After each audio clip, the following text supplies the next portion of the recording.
the title really sums it up. There is a straight-up demon in server room B. I can hear it, sniffing under the thick metal door separating me from it. I can fucking hear it, its claws gouging the metal, tearing it open like a can opener. I really don't know how things came to this. I mean, yeah, things were a little off when I came in this evening, but how could I have predicted this? I arrived at 12 on the dot, as usual. I've always preferred the midnight shift, dark and quiet, with little to no serious work usually needed to keep everything running. As an added benefit, fellow graveyard shift toilers generally made an effort to keep things quiet and to avoid any awkward conversations. As I pulled my car in, I noticed the parking lot was bare. I saw the cars of the 5 to 12 shift, but none of the cars that the guys who work with me usually drive.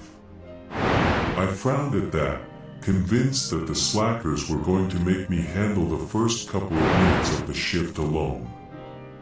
As I walked to the data center doors, I noticed the staff on the previous shift leaving. With a tired look on his face, David, a guy who used to work the graveyard shift with me, threw me away. I tossed him a wave back before calling out to him. David. He and the rest of the previous shift staff winced as my voice rattled their tired brains. David frowned, but with begrudging legs began to make his way over to me. What is it, Tom? David asked, his hoarse voice cutting through the silence of the parking lot. Closer now, I could see the bags under his eyes, and for the slightest second, I felt a pang of guilt for pulling him away from his car. I shook it off quickly, though, after all, I would be here the rest of the night. If anything, David should be feeling bad for me. Chuckling, I asked. I was just wondering if any of the guys from my shift are in yet. I don't see their cars out here, but it wouldn't be unlike those weirdos to carpool or something.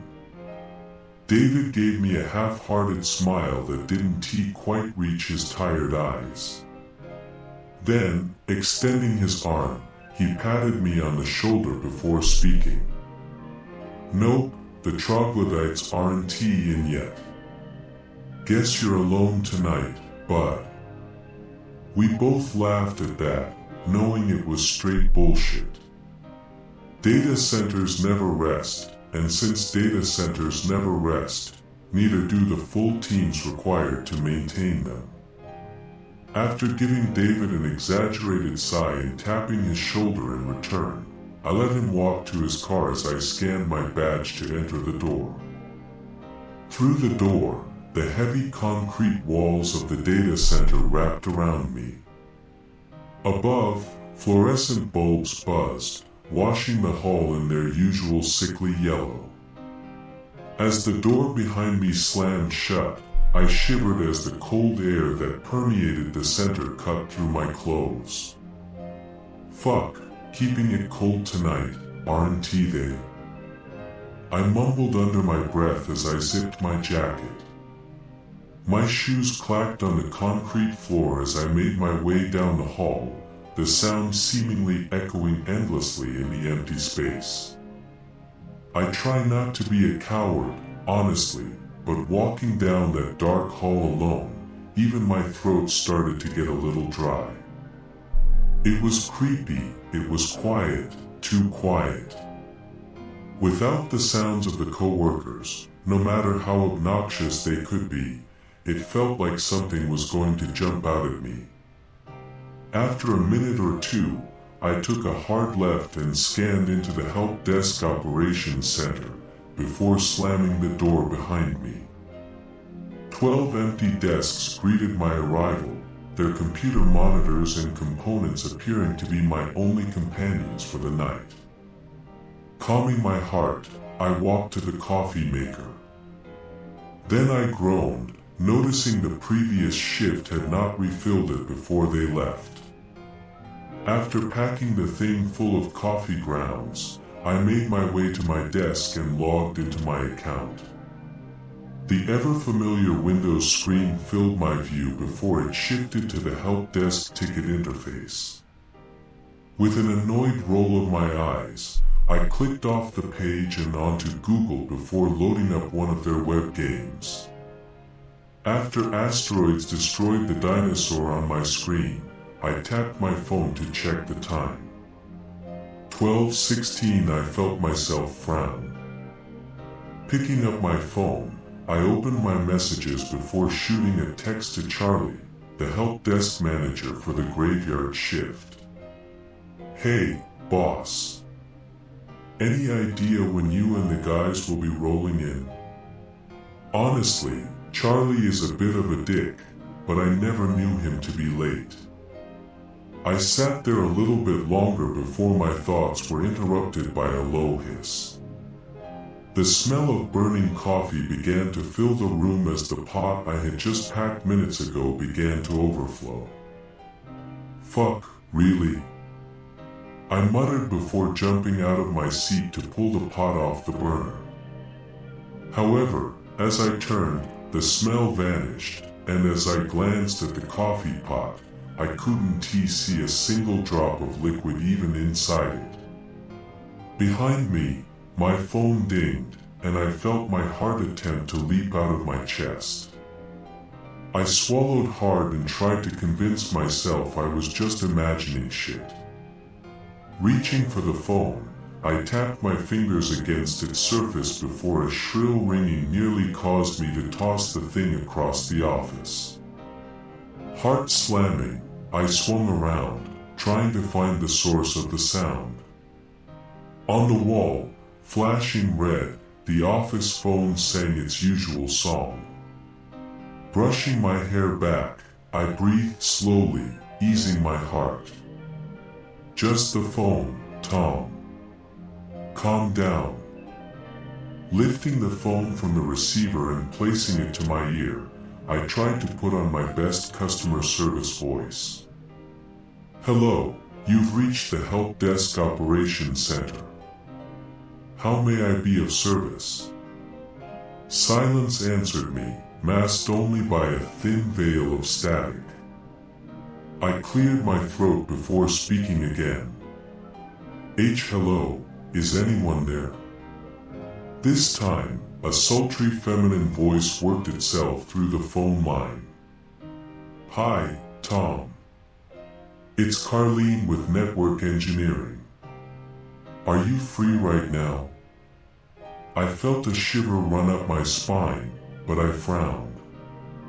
I'd never heard of a Carlene from Network Engineering, and I had never heard of anyone from that department calling the lowly help desk center. Hi Carlene. How can I help you tonight? I could hear her smirk through the phone, her tone seemingly flirtatious. Well, Tom, it's kind of embarrassing, but I'm stuck in server room B. I put my badge down to bring a chassis in here, and I forgot it outside the door. I was hoping you could come down here and help me. I opened my mouth before closing it again. I remember thinking it was all really fucking weird, but I felt like I couldn't refuse, my mouth seemingly opening against my will. I'd love to, Carlene. I will be down in a jiffy, but what if my badge doesn't work? Carlene responded one last time through the phone. Don't worry, it'll work. Management and I have already talked. Then, with a click, I heard her hang up.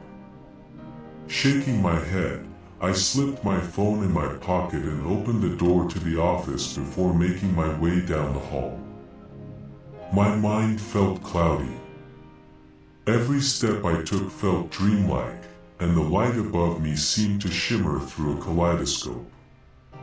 I was forgetting something, but before I knew it, I was standing in front of the door to server room B.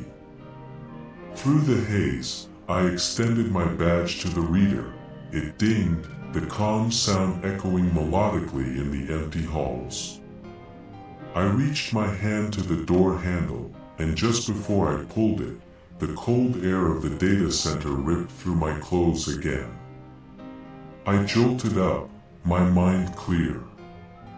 On the other side of the door, I heard the faint humming of servers and the grinding sound of a chassis being moved.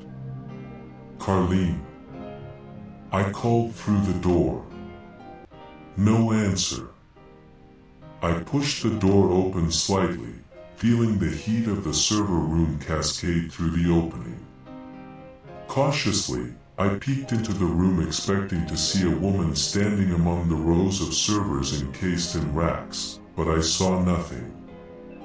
It was pitch black in server room B, and the only light seemed to come from the faint green flickering of the servers. Carlene, are you here?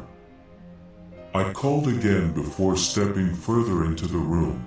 With an outstretched hand, I fumbled along the wall where I hoped the